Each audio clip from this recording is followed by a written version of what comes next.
Udang galah sebesar ini. Barusan ada kiriman paket dibawa oleh Pak Kurir.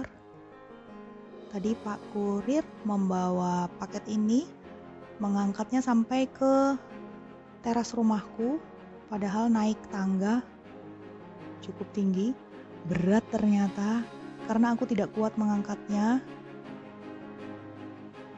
Kalau beras 10 kilo aku masih bisa mengangkatnya, tapi kalau ini aku nggak kuat.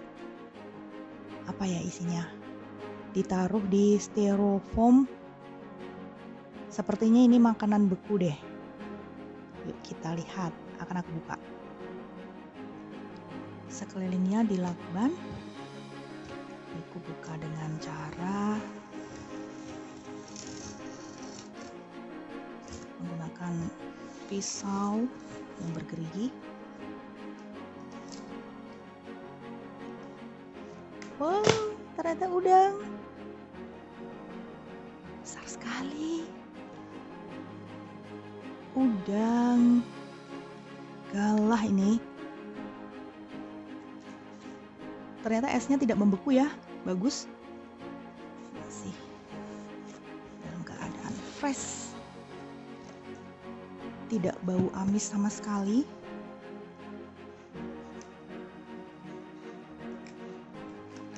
Wah, ini gede-gede banget. Masya Allah. Tabarakallah. Nih dikasih sama Sohib rasa saudara.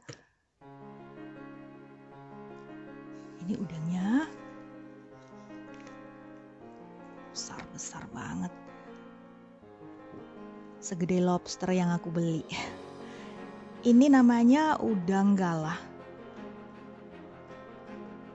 udang air tawar, hasil budidaya di sungai atau di tempat budidaya udang galah di Probolinggo, Lampung. Ini tadi papa bilang Sohib rasa saudara ngirimin lobster. Ternyata aku lihat iya sih segede lobster, tapi ini namanya udang galah ya. Kalau bahasa latinnya itu namanya Monospecies Macrobrachium rosenbergi temen atau giant tiger prawn.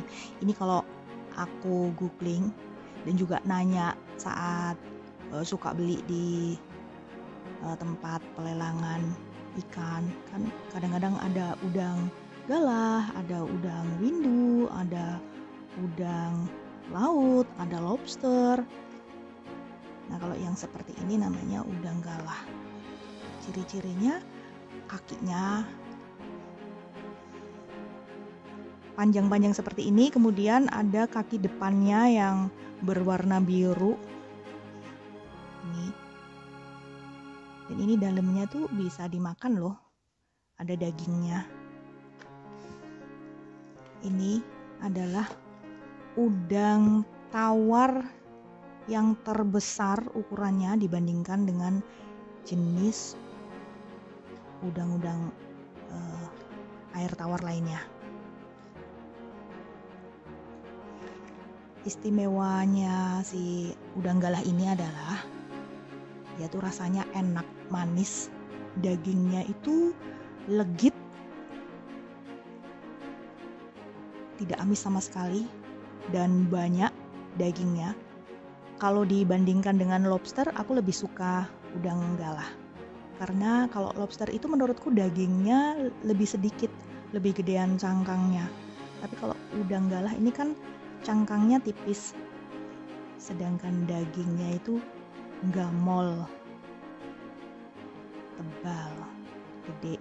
Dan ini biasanya disajikan dengan menu yang menyertakan kepalanya. Tentu saja bagian kotoran yang ada di dalam tempurung kepalanya ini dibuang dulu.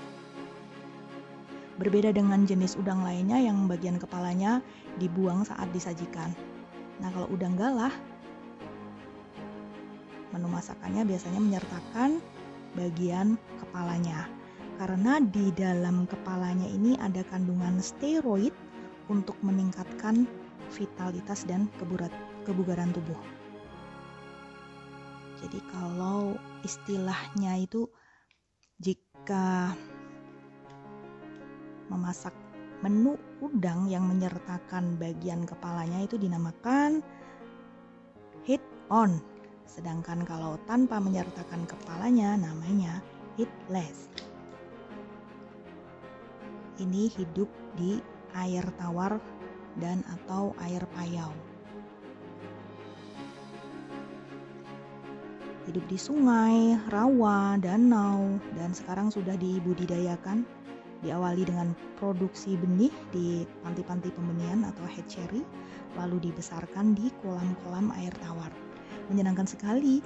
Aku kalau ke desa di kampung tempat bapakku dilahirkan, daerah Cokroyasan itu kan deket sungai.